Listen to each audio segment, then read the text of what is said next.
நான் ஜெயில இருந்தாலும் வெளியில இருந்தாலும் என்ன பத்தி மோசமா பேசுறதுக்கு யாருமே இல்ல. ஆனா உங்க விஷயம் அப்படி இல்ல. இந்த விஷயம் மட்டும் வெளியே வந்துச்சுன்னா ஊரே உங்களை காரி துப்பும். அண்ணன் குடும்பத்துக்கே துரோகம் பண்ணவன்னு தெருவுல போற வரவன்லாம் பேசுவான்.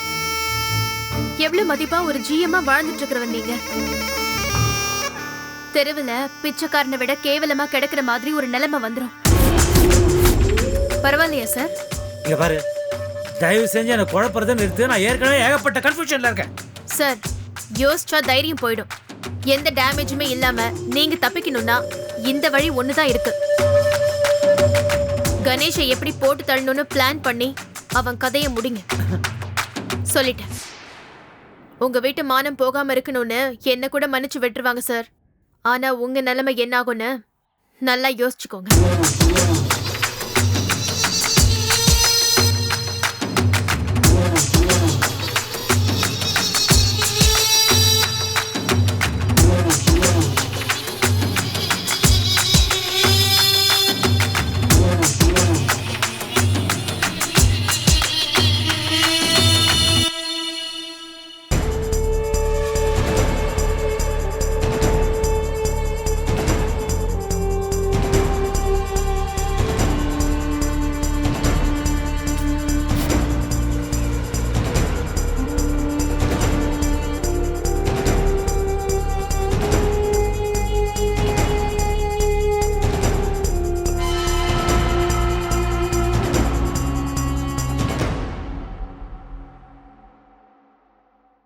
என்னங்க, தலைவலிக்குதா? உடம்பு முடியலையா? உன்னை யாராவது கூப்பிட்டாங்களே? இப்போ போய் வேலை பாரு, போடி. இப்ப எதுக்கு இப்படி கோச்சுக்கிறீங்க? ஏதாவது பிரச்சனையா? உடம்பு முடியலனா ரூம்ல போய் படுங்க, நல்ல தூக்கம் வரும். எனக்கு தூக்கம் வருது, தூக்கம் வரல, பசிக்குது, பசிக்கல, நல்லா இருக்க இல்ல நாசமா போறேன். உன்னை இப்ப இங்க கூப்பிட்டனா வழியை வந்து எதுக்கு நீ டார்ச்சர் பண்ற? முட்டாள் முட்டாள். இப்படி நைன் பேசிட்டே இருந்தா மண்டையை உடைச்சிடுவேன். படி.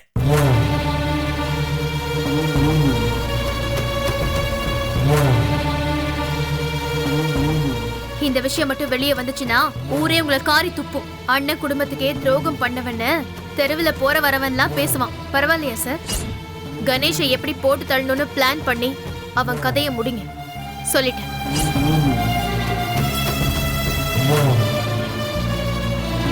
உங்க வீட்டு மானம் போகாம இருக்கணும்னு என்ன கூட மன்னிச்சு விட்டுருவாங்க சார். ஆனா உங்க நிலைமை என்ன ஆகும்னு நல்லா யோசிச்சுக்கோங்க.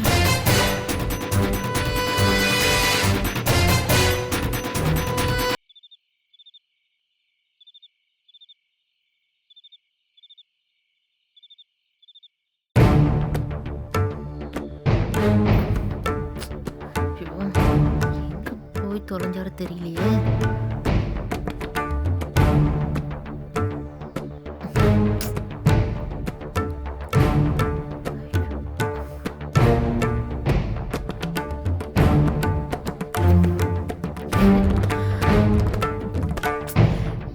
என்னது? என்ன ஆச்சு இந்த பத்ரி அங்கிளுக்கு? நாட் ரீச்சபிள்னே வந்துட்டு இருக்கு.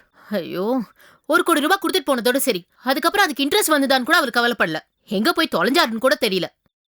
நான் தெரியாம தான் கேக்குறேன். இதெல்லாம் தேவையா? என்ன தேவையா? அந்த ரவி பிரசாத்துக்கு நம்ம படத்தை முடிச்சு கொடுக்கணுங்கிற எண்ணம் துளி கூட கிடையாது. எந்த அளவுக்கு நம்மள்ட்ட இருந்து பணத்தை கறந்துட்டு நம்மள அலைய வைக்க முடியுமோ அந்த அளவுக்கு பண்ணணும்னு அவன் பாக்குறான். இதெல்லாம் தெரியாம நீயும் அவனுக்கு ஒத்துழைச்சிட்டு இருக்கிற. இதெல்லாம் தான் தேவையான்னு கேக்குறேன். என்ன நீங்க ஏன் இப்படி பேசிட்டு இருக்கீங்க? அந்த ரவி பிரசாத் வீட்டுக்கு போய் சவால் விடாத குறையா நான் பேசிட்டு வந்திருக்கேன். இப்ப போய் இப்படி பேசிட்டு இருக்காரு பாருங்க ராமனா. டேய், ஏன்டா அப்படி பேசுற? இந்த பாரு, வழக்கமா ஒரு படத்தை முடிக்கணும்னா டைரக்டர் தான் கடந்து அல்லாடிட்டு இருப்பாங்க. இங்க அப்படியே உல்டாவா இருக்கு. நாங்க 2 பேரும் கடந்து படாத பாடுபட்டு இருக்கோம், நீ வேணாம் வேணாம்னு சொல்லிட்டு இருக்க. என்ன பிரச்சனைடா உனக்கு? டேய், பணம் தாண்டா பிரச்சனை. ஏற்கனவே என்ன நம்பி பிரியாவோட அப்பா இன்வெஸ்ட் பண்ண பணத்துக்கு என்ன பதில் சொல்றதுன்னு தெரியாம முடிச்சிட்டு இருக்கேன். இப்ப இந்த ப்ராஜெக்ட்ல வந்து இவளுடைய பணத்தை கொண்டு போய் முடக்கிறதுனா நான் வந்து குற்ற உணர்ச்சியை துடிச்சிட்டு இருக்கிறேன். உங்களுக்கு புரிய மாட்டேங்குது. என்ன ராமனா இது? ஏன் இவர் இப்படி பேசிட்டு இருக்காரு? இவரா படம் எடுக்கிறேன்னு சொன்னாரு. நான் தானே திரும்ப இந்த படத்தை ஆரம்பிச்சிருக்கேன். அப்ப பண கஷ்டம் வந்தா நான் தான் அதை பத்தி கவலைப்படணும். லாபமோ நஷ்டமோ அதை பத்தி நான் பாத்துக்கிறேன். இவர் படம் எப்படி வருதுங்கிறத பத்தி மட்டும் யோசிச்சா போதும். எத்தனை தடவை சொன்னாலும் உனக்கு வந்து புரியாதா? அந்த ரவி பிரசாத் நல்லவன் கிடையாது. இப்ப 50 லட்சம் ரூபாய் கேக்குறான். நீ அந்த பணத்தை கொடுத்தீங்கன்னா அவன் சும்மா இருக்க மாட்டான். கொஞ்ச நாளைக்கு ஒழுங்கா ஷூட்டிங் வருவான். படம் கொஞ்சம் வளர்ந்த உடனே அடுத்து இன்னொரு 50 லட்சம் ரூபாய் கொடுத்தாதான் வருவேன்னு சொல்லுவான். அவன் கேட்க கேட்க நீ கொடுத்துட்டே இருப்பியா? அது என்னோட பிரச்சனை. அத பத்தி நீங்க ஏன் கவலைப்பட்டுட்டு இருக்கீங்க? இங்க பாரு தேவி, நீ உண்மையிலேயே சினிமா ப்ரொடியூஸ் பண்ணணும்னு ஆசைப்பட்டதெல்லாம் பண்ணினா கூட நான் ஏதோ கன்வின்ஸ் ஆவேன். ஆனா நீ எனக்காக வீம்புக்கு இதெல்லாம் பண்ணிட்டு இருக்கிற, எனக்கு அதான் பிடிக்க மாட்டேங்குது. ஆமா, நான் உங்களுக்காக தான் எல்லாமே பண்றேன். ஏன்னா நீங்க வெறும் டைரக்டர் இல்ல, என்னோட புருஷன். என் புருஷன் எனக்கு ஜெயிக்கணும். அதுக்காக நான் என்ன வேணா பண்ணுவேன். நீங்க கொஞ்சம் சும்மா இருங்க. என்ன பதில் இது? எனக்கு இது சுத்தமா பிடிக்க மாட்டேங்குது. நீ எதுக்கு அந்த ரவி பிரசாத் கிட்ட கோவப்பட்ட? பின்ன அவன் பேசுற பேச்சுக்கு கோவப்படாம கொஞ்சமா செய்வாங்க? என்ன பேச்சு பேசுறான்? மத்தவங்க படமும் உங்க படமும் ஒண்ணா? அவன் கேரியர்ல இது இன்னொரு படமா? படத்தோட அருமை பெருமை எல்லாம் தெரியாம பேசினா அப்படிதான் கோவப்படுவேன். ஓ, இதான் உன்னுடைய பிரச்சனையா? You know something? நீ சினிமாவை நேசிக்கல. நீ உன்னுடைய மனசுக்குள்ள வேற எதையோ வச்சுக்கிட்டு இதெல்லாம் பண்ணிட்டு இருக்க. சரி, அப்படியே அவன் சொன்னா அதுல என்ன தப்பு இருக்கு? உனக்கும் எனக்கு வேணும்னா இது முக்கியமான படமா இருக்கலாம். ஆனா அவனுக்கு அவனுடைய கரியர்ல இது ஜஸ்ட் இன்னொரு படம், அவ்வளவுதான். பரவாயில்லைங்க, பரவாயில்ல. அவனுக்கு சப்போர்ட் பண்ணிக்கிட்டு நீங்களே இந்த படத்தை நிறுத்திடுவீங்க போல இருக்கு. என்ன பெரிய கரியர், பெரிய ஹீரோ. ஏன்னா 100 படமா நடிச்சான். என்ன ஒரு 8 படம் நடிச்சிருக்கான். அதுல 4 ஃபிளாப், 2 பார்டர்ல தாண்டிச்சு, 2 சுமாரா ஓடிச்சு. பெருசா பேசுறான்.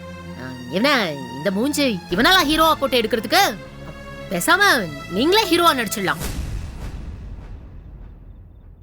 படமாது ஜீவனோட இருக்கும். சீரியஸா பேசிட்டு இருக்கேன், சும்மா உட்கார்ந்து காமெடி பண்ணிட்டு இருக்கேன். நான் இங்க காமெடி பண்றேன். நான் சீரியஸா தான் சொல்லிட்டு இருக்கேன். நீங்க வேணா ஓகே சொல்லுங்க, உங்களே ஹீரோவா போட்டு எடுத்துடலாம். எடுத்த வரைக்கும் அப்படியே தூக்கி போட்டுடலாம். ஃப்ரெஷ்ஷா படத்தை ஆரம்பிச்சிடலாம். சொல்லுங்க. ஆமா, நான் ஹீரோவா நடிக்கிறேன், நீ ப்ரொடியூஸ் பண்ண. எவன் உட்கார்ந்து பாப்பான்? நான் பாத்துட்டு போறேன். ப்ரொடியூசர் நானே அதை பத்தி கவலைப்படல. டைரக்டர் நீங்க எது கவலைப்பட்டுட்டு இருக்கீங்க? பைத்தியம் பைத்தியம். சீரியஸான விஷயம் லூஸ் மாதிரி பேசிட்டு இருக்காத. டேய், முடிவா இப்ப என்னதாண்டா முடிவு பண்ணி வச்சிருக்கீங்க? ஒண்ணு இல்லடா, 2 விஷயம். ஒண்ணு, புது ப்ரொடியூசர், பணம் வருமோ வராதோங்கிற சந்தேகம். இன்னொன்னு, புது ஆள் தானே, ஆனை மட்டும் பணத்தை கறந்து பார்க்கலாங்கிற ஒரு ஐடியா. தேவிமா, உங்களை பத்தியும் உங்க வீட்டை பத்தியும் இன்னும் அவனுக்கு சரியா தெரியல. ஆமா, தெரிஞ்சிருந்தா அப்படியே ஓடி கால்ல விழுது. விழுவான், விழ வைப்பேன். அது உங்க கால்ல விழ வைப்பேன். மேடம், நீங்க கவலையா படாதீங்க. எடிட்டர் கிட்ட பேசினேன். ரஃப் கட் பண்ணதுலயே படம் ரொம்ப ரொம்ப பிரமாதமா வந்திருக்குன்னு சொன்னாரு. முடிஞ்சதும் சூப்பரா பிசினஸ் பண்ணிடலாம். முடிக்கணுமே, அதானே இங்க பிரச்சனை. டேய், அவனுக்கு தேவை பணம்டா. அதை விட்டு எரிஞ்சா நடிச்சு கொடுக்க போறான். வேற என்ன? பணம் தானே, அதுக்கு நான் ஏற்பாடு பண்ணுவேன்.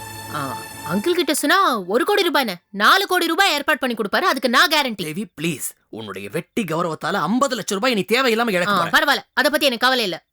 சாப்பாடு சுடு பண்றேன், அப்புறம் நான் உங்களை கூப்பிடுறேன். இங்க பாரு, நான் சொல்றத தயவு செஞ்சு கொஞ்சம் சொல்ல போயிட்டே இருக்க. நீ ஏன்டா அப்படி இருக்க? இந்த பாரு, நிச்சயமா தேவி ஓ மேல உள்ள பிரியத்தால தான் இப்பெல்லாம் பண்ணிட்டு இருக்காங்க. இப்ப கூட உன்னை அவமானப்படுத்தின ஹீரோவை சும்மா விடக்கூடாதுக்காக தான் இது எல்லாமே செஞ்சிட்டு இருக்காங்க. இதுக்கு பேர் தாண்டா உண்மையான காதல். இது ஏன்டா உனக்கு புரிய மாட்டேங்குது? எனக்கு அது நல்லா புரிஞ்சதுனாலதான் நான் பயந்துட்டு இருக்கேன். ராம், உனக்கு தெரியாதுல்ல, என்னால எந்த காலத்திலயும் தேவியுடைய காதலை ஏத்துக்க முடியாது. நல்லா யோசிச்சு பாரு. இந்த படத்தோட கதை உன்னோட காதல் கதை தானே தேவிக்கு நல்லா தெரியும். அதை படமா எடுக்கிறதுக்கு ஹெல்ப் பண்றதோட உன்னை ஜெயிக்க வைக்கிறதுக்கும் பாடுபடுறாங்க பாத்தியா? இதை விட நல்ல பொண்ணு உனக்கு வாழ்க்கையில கிடைப்பாங்களா? சத்தியமா சொல்றேன், இவ்வளவு நல்ல மனசை நீ நோகடிச்சுன்னு வச்சுக்கோயேன், அப்புறம் வாழ்க்கையில நீ உருப்படவே மாட்டேன். அந்த நல்ல மனசை உடைச்சிட கூடாதுங்கிறதுக்காகத்தான் நான் அவகிட்ட கோவப்படுற மாதிரி நடிச்சிட்டு இருக்கிறேன். இதுக்கு மேல என்ன சொல்லி இந்த 2 முட்டாள்களுக்கும் புரிய வைக்கிறது எனக்கு தெரியலடா. சுட சுட சப்பாத்தியும் மீன் குருமாவும் ரெடி. யார் சாப்பிட வரீங்களோ வரலாம். ரொம்ப முக்கியம். மீன் குருமாவா? எவன் வந்தா எனக்கனா வராட்டி எனக்கனா? இந்த வந்துட்டேன் மேடம். சீரியஸான விஷயம் பேசிட்டு இருக்கேன்டா. டேய்,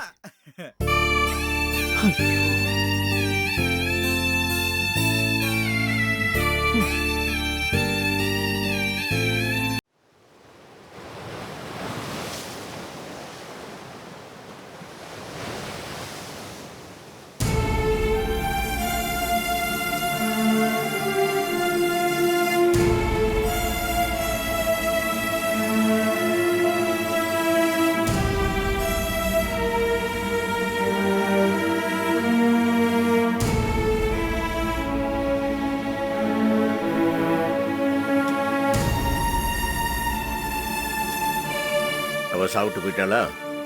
யாரு மாமா? அந்த பெரிய மனுஷி சகுந்தலா. நம்ம நேரத்தை பாடுறா. நம்ம வீட்லயே நாம நிம்மதியா சாப்பிட முடியல.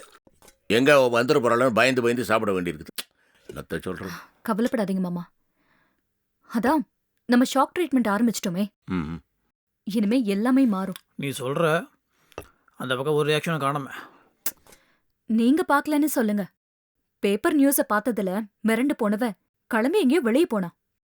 போயிட்டு வந்ததுல இருந்து மூஞ்சி இருண்டு போய் கிடக்குறா.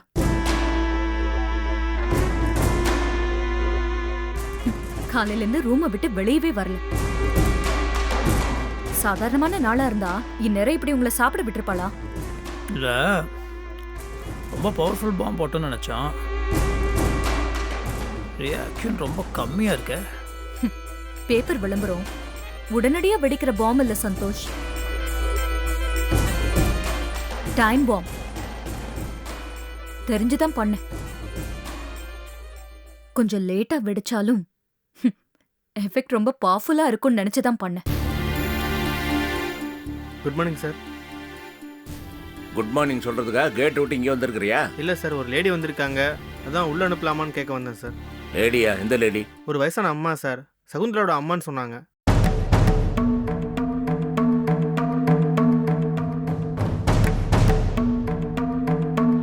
யார் நீங்க? என்ன வேணும்? நீங்க தான் சந்தோஷ் சார.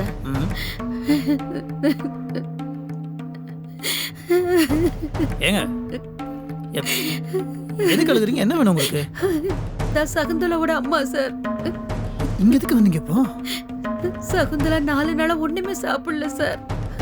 என் பொண்ணு செத்துடுவாளோன்னு பயமா இருக்கு. நீங்க உடனே வந்து அவளை பார்த்து பேசுங்க சார். பேப்பரில் வந்த சகுந்தலோட ஃபோட்டோ கூட எடுத்து வந்திருக்காங்க சார்.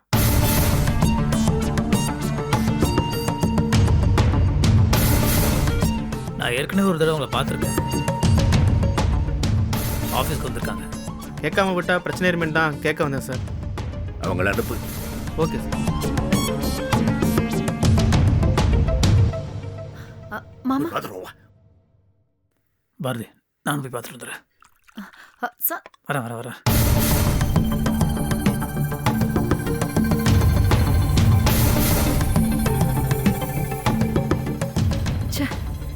இந்த மூதேவி சகுந்தலா சாப்பிட வந்தாலும் யாரையுமே சாப்பிட விட மாட்டேங்கிறா.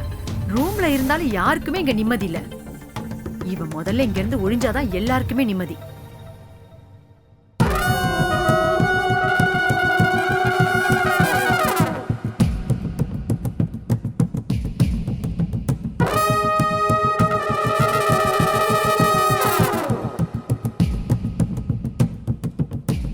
வணக்கம் சாமி.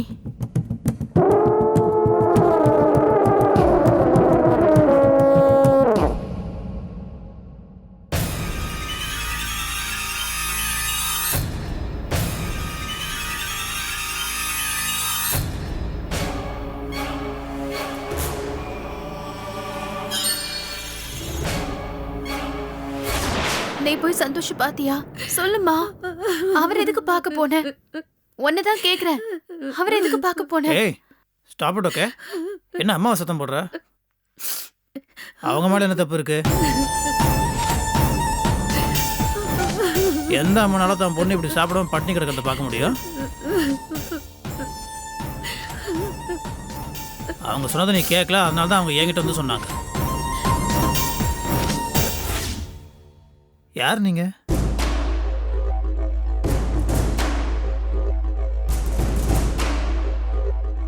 இந்த சகுந்தலா என்னோட பொண்ணுங்க.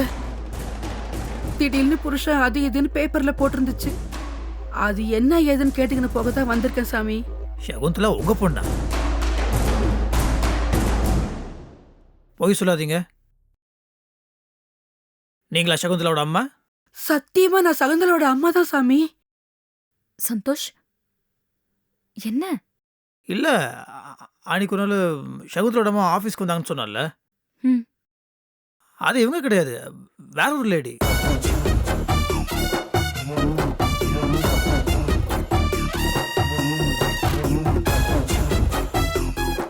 என்னடா சொல்ற? ஆமாப்பா, அது இவங்க இல்ல. உங்களுக்கு நல்ல ஞாபகம் இருக்கா? அது எப்படி மறக்க முடியும்? ஆஃபீஸ்க்கு வந்து என் பொண்ணு சாப்பிட மாட்டேங்கிறா, பட்டினி கிடக்குறா, அப்படியே செத்துருவா போட்டுக்க, நீங்கள் தான் இப்படி சாப்பிட வைக்கணும்னு ஓன்னு அழுதாங்களே. என்னடா இதெல்லாம்? அது இல்லைப்பா, உடனே நான் பார்த்தே ஆகணும்னு என்னை ரொம்ப டிஸ்டர்ப் பண்ணிட்டு இருந்தா. எப்படி நான் ஃபோன் பண்ணுறதா நான் ஃபோனே எடுக்கல. அப்போ திடீர்னு ஒரு லேடி வந்தாங்க. அவங்க தான் சகுந்தலாவோட அம்மா. அவள் சாப்பிடவே மாட்டேங்கிறா, நீங்கள் தான் வீட்டுக்கு வந்து சமாதானப்படுத்தி சாப்பிட வைக்கணும்னு என்ன சொல்லிட்டுருந்தாங்க. ஆனால் இப்போ தான் புரியுது, அவள் யாரையோ செட் பண்ணி அனுப்பியிருக்கா. ஆனால் இவங்க அவங்க கிடையாது. I am sure about it. ஆமா, உங்க பொண்ணு இந்த வீட்டில் தான் இருக்கான்னு உங்களுக்கு யார் சொன்னா? நான் என்னத்தை கண்ட சாமி, அவ ஊரை விட்டு வந்து வருஷ கணக்காவது சாமி. பேப்பர்ல போட்டோ போட்டு விலாசம் போட்டிருந்துச்சுல்ல, அத நான் கூட பாக்கல சாமி. இந்த 3வது வீட்டுல தங்கராசம் அவன் தினேஷ் இருக்கிறான்ல, அத காலேஜ் எல்லாம் படிக்கிறானே, அவன் தான் பேப்பர் பார்த்துட்டு வந்து சொன்னான். அந்த பேப்பரை வாங்கி பார்த்துட்டு உடனே பதறி போய் ஓடி வர சாமி.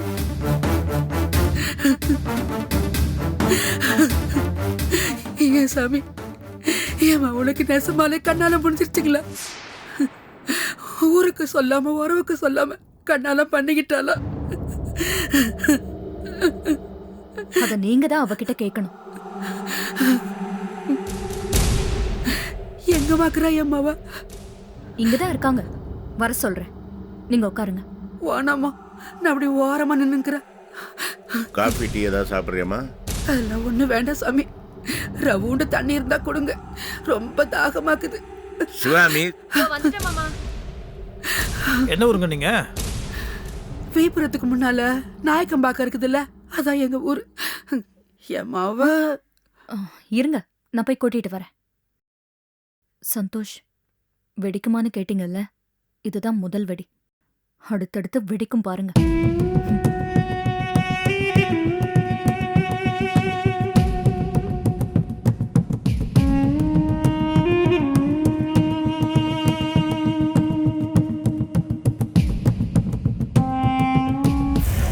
நீ என்ன பண்ணுவே ஏது பண்ணுவே எனக்கு தெரியாது. இந்த விளம்பரத்துல வந்ததெல்லாம் பொய். நீ நானும் புருஷன் பொண்டாட்டி இல்லன்னு அதே பேப்பர்ல நீ மறுப்பு விளம்பரம் கொடுக்குற. அவ்வளவுதான் சொல்லு.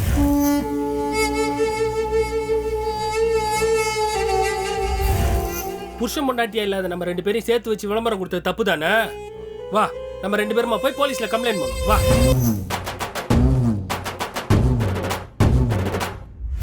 வா.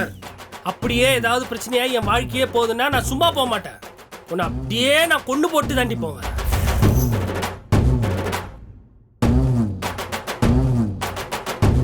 என் பொண்டாட்டி என்ன உன்ன மாதிரி பணத்துக்கு வேலை போறவன் நினைச்சியா?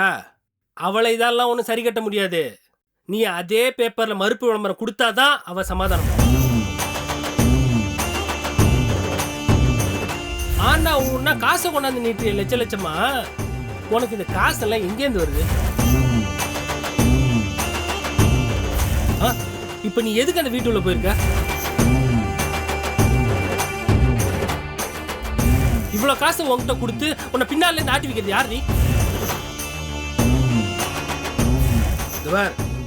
மரியாதை என்கிட்ட எல்லாத்தையும் சொல்லணும். அப்படி இல்ல நானே நேரடியா பாரதிட்ட போய் எல்லா உண்மையும் சொல்லிடுவேன்.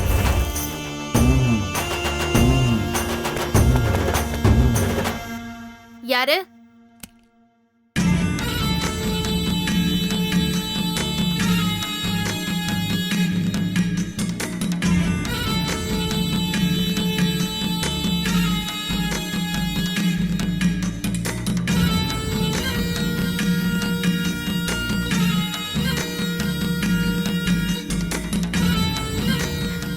என்ன சகுந்தலா, சாப்பிட வரல?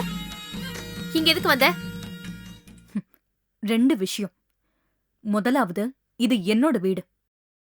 நான் தான் நீ எதுக்கு வந்தேன்னு கேள்வி கேட்கணும். 2வது, நான் உன்ன மாதிரி அடுத்தவங்க ரூம்குள்ள பெர்மிஷன் இல்லாம வரல. கதவு தட்டிட்டு தான் உள்ள வந்தேன். எனக்கு சாப்பாடு வேண்டாம், ஒண்ணு வேண்டாம். பசிச்சா நானே வந்து சாப்பிட்டுக்கிறேன். நீ கிளம்பு. ஆக்சுவலா நான் உன்னை சாப்பிட கூப்பிடுறதுக்காக வரல. நீ சாப்பிட்டாலும் சாப்பிடாட்டியும் எனக்கு கவலை இல்ல. உன்னை தேடி உங்க அம்மா வந்திருக்காங்க. வா, வந்து அவங்க கிட்ட பேசு. அம்மாவா? எங்க அம்மாலாம் இங்க வரமாட்டாங்க. சும்மா என்கிட்ட விளையாடாத. விழுப்புரத்துக்கு கொஞ்சம் முன்னால நாயக்கன் பாக்கம்ன்ற ஊர்ல இருந்து உன்னை பெத்த அம்மா வந்திருக்கிறதா சொல்றாங்க.